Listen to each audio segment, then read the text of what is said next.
Mazel Tov, it is a pleasure to celebrate this morning Shabbat and Rosh Chodesh and two wonderful Benot Mitzvah. It is so beautiful to have such a full and joyful room. We'll offer a few quick words of Torah, and then we'll move into the Torah reading. Every high holiday season has its own idiosyncrasies and unique elements. This high holiday season had by far the most questions I have ever been asked about a Kristen Bell sitcom. I'm not going to talk about that right now because nobody wants that. I was very pleased when I came up with that.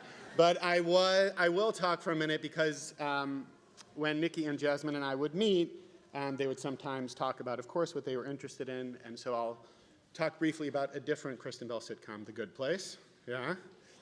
For those who don't know, The Good Place is a narrative. It features a number of characters in the afterlife who are grappling with essentially what it is to be a good person.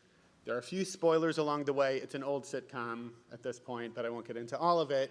But one of the themes that emerges over the course of the show is that it seems like there is a very static sense of what it is to be a good person that each of the characters in the show is judged against after they leave this earthly plane. And one of the things that happens over the course of the show is trying to push back against and grapple with the sense that maybe it's a little more complicated than that. That maybe it's a little more nuanced and fluid when we think about what it is to be a good person in the world and to try to claim that for ourselves and wrestle with that ourselves and navigate that challenge not only individually but also together. And I was thinking about that because when you open up this week's parasha in the very first verse, which we'll hear chanted in just a moment, we're told, Eila toldot Noach, Noach ish tzadik tamim haya bedorotav.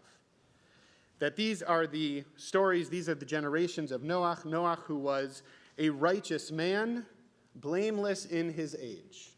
There's a well-known machloket, a well-known argument between our rabbis about what exactly that phrase means. You can read it two different ways. One is that Noah was just straight up a good guy. He was objectively a good person. He was a tzaddik, full stop. Or you can read it as, it wasn't a great generation, and for that time, he was righteous. It wasn't that he was objectively a good person. It's that everybody else wasn't doing so hot, so in comparison to them, Noah was a pretty good guy. These are vastly different ways of reading what we're being told about Noah as we start this story.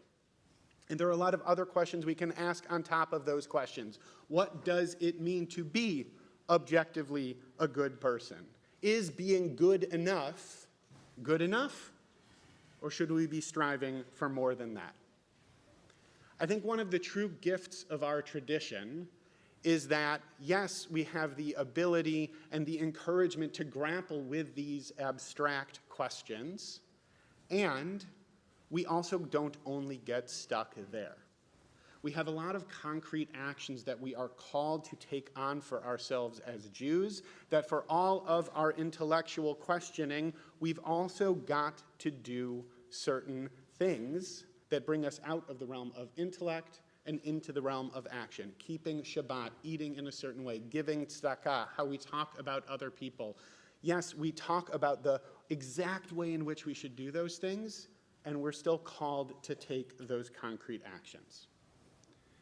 Many of our commentators as well contrast Noah with Abraham, the first Israelite, the first Jew, because the second half of this verse parallels something that Abraham says about himself. Second half of the verse says, Et ha-Elohim hitalach Noach, that Noah walked with God, which, I don't know about you, I think that sounds pretty good. But in chapter 24 of Genesis, in a couple of weeks, we'll hear Abraham say of himself, Adonai asher hitalachti lefanav, God who I walked in front of. And so the rabbis say, well, that's how we know that Noah was just okay for his generation because he needed that support to walk with God. He couldn't walk in front of God the way Abraham did. Now, it's important. It's important to have exemplars. It's important to have role models. It's important to have people who set a standard for us who we can follow, as it seems like in this comment we're being told Abraham was. And at the same time, that's hard to reach to. That's quite a stretch to say Abraham was such a good guy. He didn't need that support, and each one of us, after all, are living in a certain context, a certain generation that informs who we are and how we are as people. And I would say, actually, it's beautiful to know that Noah, for who he was able to walk with God and to have that support every step of the way.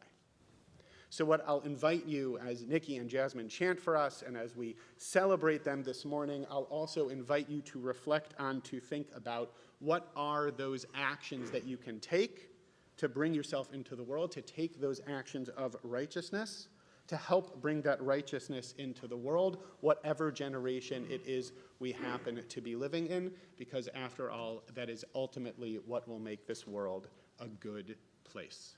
Shabbat shalom, everyone.